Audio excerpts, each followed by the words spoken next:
আসসালামু আলাইকুম। বিদ্যাহাটের পক্ষ থেকে সবাইকে জানাচ্ছি স্বাগতম। আমরা আজকের পর্বে সপ্তম শ্রেণী গণিত পাঠ্য বইয়ের ১.২ এর ১৩ নম্বর অঙ্কটা সমাধান করব। ১৩ নম্বর অঙ্কতে আমাদের বলেছে নিচের ভগ্নাংশগুলোর বর্গমূল নির্ণয় করো। তাহলে কয়ে আমাদেরকে দিয়েছে ১/৬৪। তাহলে আমরা সমান চিহ্ন দিব, ১/৬৪ লিখে দিব বর্গমূল, তাই বর্গমূলের চিহ্ন দিয়েছি। আচ্ছা, এখন দেখো একের বর্গমূল তো একই হয়, আর ৮ ৮ ৬৪ আমরা জানি ৮ আর ৮ গুণ করলে ৬৪। তাহলে ৬৪ বর্গমূল হবে ৮। তাহলে আমাদের ক নাম্বারটা নির্ণয় করা হয়ে গেল। এটি হচ্ছে আমাদের आंसर, ক এর आंसर এটা। এখন দেখো খ নাম্বারটা। খ আমাদের বলেছে ৪৯/১২১। তাহলে আমরা বর্গমূল চিহ্ন দিয়ে ৪৯/১২১। দেখো ৭ আর ৭ গুণ করলে ৭ সাথে ৪৯ হয়, তাহলে ৪৯ এর বর্গমূল হচ্ছে ৭। আর ১১ আর ১১ গুণ করলে ১২১ হয়, তাহলে ১১ হচ্ছে বর্গ ১২১, আর ১২১ এর বর্গমূল হচ্ছে ১১। তাহলে আমাদের খ নম্বর সমাধান হয়ে গেল। এখন গ নম্বরটা আমরা সমাধান করব। গ নম্বরটা দেখো লেখা আছে ১১×৯৭/১৪৪। তাহলে এটাকে আগে আমরা ১১কে ১৪৪ দ্বারা আমরা আগে গুণ করে নেব। ১১কে ১৪৪ দ্বারা আমরা আগে গুণ করে নেব। এই গুণটা তোমরা ক্যালকুলেটরের সাহায্যে করতে পারো, আবার যদি চাও তাহলে হাতে হাতেও এই গুণটা করতে পারো। আমরা ক্যালকুলেটরের সাহায্যে এখানে গুণ করে নিব। ১১ গুণ ১৪৪, তার সাথে ৯৭ যোগ হবে। তাহলে আমরা এখানে পেয়েছি ১৬৮১। তাহলে উপরে আমরা লিখব যে ১৬৮১ আর নিচে ১৪৪। এটাকে যদি আমরা বর্গমূল চিহ্ন দিই, তাহলে ১৬৮১ এর বর্গমূল আমরা নির্ণয় করব। তোমরা তোমাদের ক্যালকুলেটরে করবে অথবা ভাগের সাহায্যে বর্গমূল নির্ণয় করবে। ১৬৮১, তাহলে ১৬৮১ কে যদি আমরা বর্গমূল করি তাহলে ৪১ পেলাম।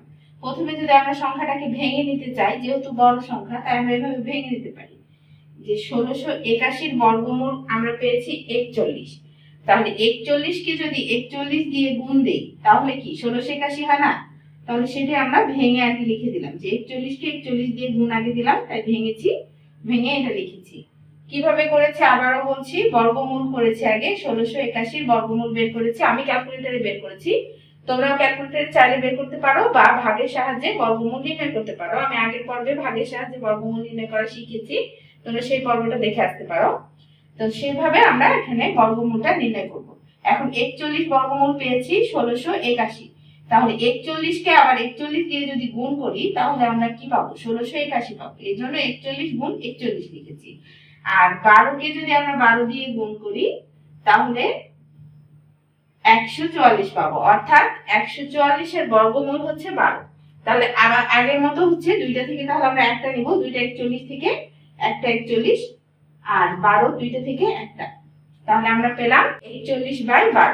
এইভাবে দেয়া ছিল, এই যে পূর্ণ আকারে দেয়া ছিল, তাই আমরা এটাকে আলাদাভাবে রাখে যে পূর্ণ আকারে করে নেব। এখানে আমি করছি ১২, এই যে ৪১, এটা আমরা ভাগ করে নেব। ৪ বার ৪৮ হয়, তাহলে ৩ বার ৩৬, তাহলে ৩ দিলাম, এই যে ৩৬ এখানে লিখলাম। ১১ থেকে ৬ বার দিলে ৫। তাহলে দেখো উত্তরটা আমরা সামনে লিখবো, সামনে লিখবো, আর এই ৫টা লিখবো উপরে, আর এই যে ১২ নিচে ছিল এটা ১২, এইভাবে। তাহলে উত্তরটা লিখেছি মানে ভাগফলটা লিখেছি সামনে, ভাগশেষটা লিখেছি লবে, আর এই যে আমাদের ভাজকটা ছিল ভাজকটা লিখেছি নিচে। মানে এটা যেটা হর ছিল এখানে এটাই হর হবে, এখানে যা হর ছিল এটা এখানে এভাবেই হর হবে। তাহলে এভাবে আমরা পূর্ণ সংখ্যা দিয়ে করে নিতে পারি। আবার আমি বলি, দেখো এটাকে ভাগ দিয়েছি, ভাগ দেওয়ার পর ভাগফল যেটা আমরা পেয়েছি সেটা সামনে লিখেছি, হর যেটা পেয়েছি সেটা হরে লিখেছি, আর এই যে এই যে যেটা আমাদের ভাগশেষ ছিল সেটা উপরে লবে লিখেছি। এইভাবে আমরা এটা সমাধান করতে পারি। তাহলে দেখো আমাদের গ নম্বরটার সমাধান হয়েছে। এখন আমরা ঘ নম্বরটা সমাধান করি।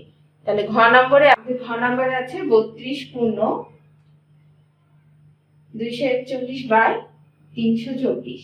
তাহলে প্রথমে আমরা হরের সাথে এই পূর্ণ সংখ্যাটাকে গুণ করে নেব। তাহলে প্রথমে হরের সাথে পূর্ণ সংখ্যাটা গুণ করে নেব। তাহলে হরে কত আছে 324, তাহলে 324 গুণ 32 হবে 10,368। এটার সাথে আমরা যোগ করব 241, তাহলে 241 যোগ করলাম, তাহলে আমরা পেলাম 10,609। তাহলে আমরা উপরে লিখবো 10,609।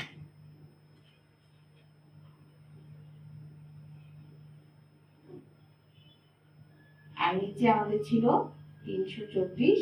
এভাবে আমরা নিচে 324 রেখে দিব। নিচে যেমনটা ছিল হর কোনো পরিবর্তন হবে না, হর একই রকমই থাকবে। এখন দেখো আমরা এটার বর্গমূল নির্ণয় করব। তাহলে এখানে একটা বর্গমূল সাইন দিই, আমরা এখানে দিয়ে দিলাম। তাহলে এখন দেখো 10,609, এটা যদি আমরা বর্গমূল করি, ক্যালকুলেটরের সাহায্যে আমরা করছি এটা 10,000, তাহলে বর্গমূল করলে পাবো 103।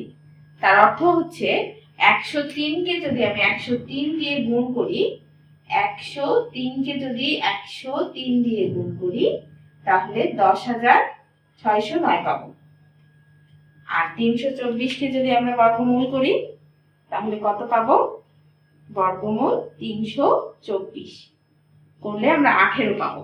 তার অর্থ 18 কে যদি 18 দিয়ে গুণ করি, তাহলে 324 পাবো। তাহলে এখানে আমরা দুইটা 103 থেকে একটা 103 নিব, আর দুইটা 18 থেকে একটা 18 নিব।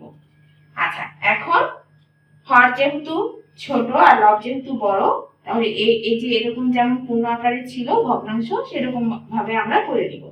তাহলে এটাকে আলাদা ভাবে আমরা ভাগ দিব, যে 18 কে ভাগ দিলাম 103 দ্বারা,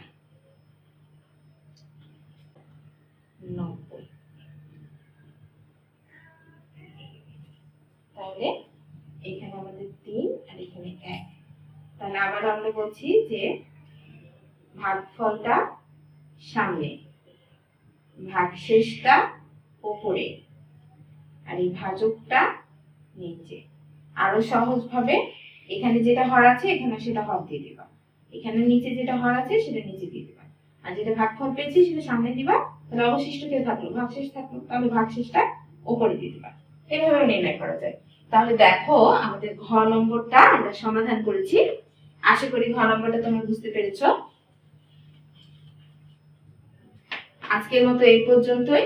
দেখা হবে পরবর্তী পর্বে। সবাই ভালো থাকবে, সুস্থ থাকবে।